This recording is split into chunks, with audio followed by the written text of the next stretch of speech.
สวัสดีครับผมกับสวัสดีทักทายครับผมมื้อนี้เราจะมาตัดซาซิมิเนาะอันนี้คือ10ชิ้นก็เราก็ตัดไปอยู่น้ำหนัก130กรัมเนาะทุกคน130กรัมถึง140กรัม6ชิ้นก็น้ำหนักตกอยู่80กรัมถึง84กรัมเนาะ250ก็สิประมาณอันนั้น195กรัมถึง200กรัมเนาะตอนนี้ก็บ่นให้ทุกคนฟังก่อน นี่คือซาซิมิบ่ทันตัดเนาะทุกคนเนาะนี่เฮาก็ตัดแล้วแต่ละมื้อตะเว้นนี่ก็บ่ค่อยได้เฮ็ดคลิปลงไปเนาะทุกคนเนาะ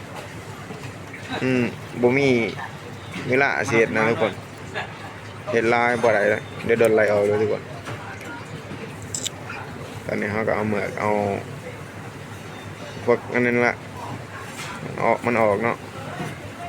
เฮาก็ลอกเอาส่วนดำๆมันออกขูดเอามือกเอาหยังมันออกเนาะทุกคนก็ฟังข้อยรู้เรื่องอยู่ สรุปข่อยบอกก็เลยขอยบ่นเลยว่าตัดออกจุดใดที่มันแดงๆเขาก็ตัดออกและมันออกนะทุกคน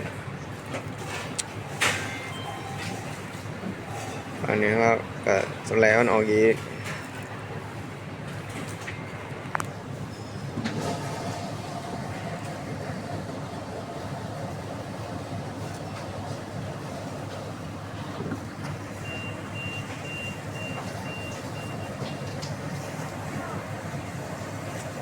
นี่ถ่ายแบบยาวเลยทุกคนเลยแบบว่าบ่ต้องตัดต่อเลยเอ้ยโอ้เกือบแล้วเนี่ย แบบบ่ต้องตัดต่อเลยนะทุกคนตัดต่อหลายเวลาบ่ค่อยมีแล้วก็บ่ได้ไปตัดต่อทุกคนตัดปุ๊บตัดปุ๊บสิดปั๊บตัดปุ๊บสิดปั๊บเลย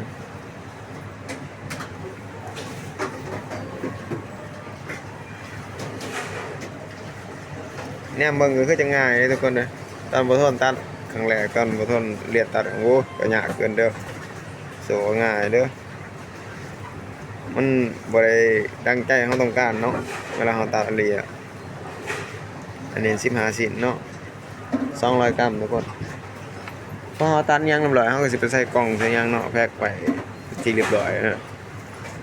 อันนี้ก็คือหน้าตาคนตัดเนาะทุกคนเนาะอันนี้คือเชฟใหญ่เลยในร้านนี่ทุกคน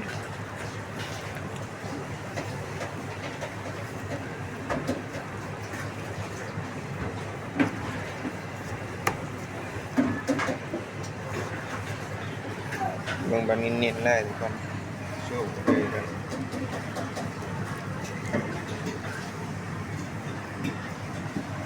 กันสิแซลมอนยั่วๆเลยนะทุกคนเลยสดๆเลยนำมาจากนอร์เวย์เลยสนใจสอบถามได้เด้อเรามาอุดหนุนกับมาอุดหนุนได้นะทุกคน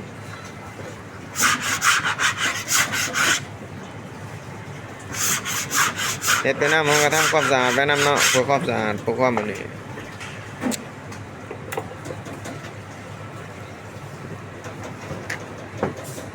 อันนี้ก็ตัดอันจากนั้นก็ขอจบคลิปเพียงเท่านี้เนาะทุกคนเนาะบ๊ายบายฝากกดไลค์กดแชร์กดติดตามให้เชฟเจมส์หน่อยเด้อ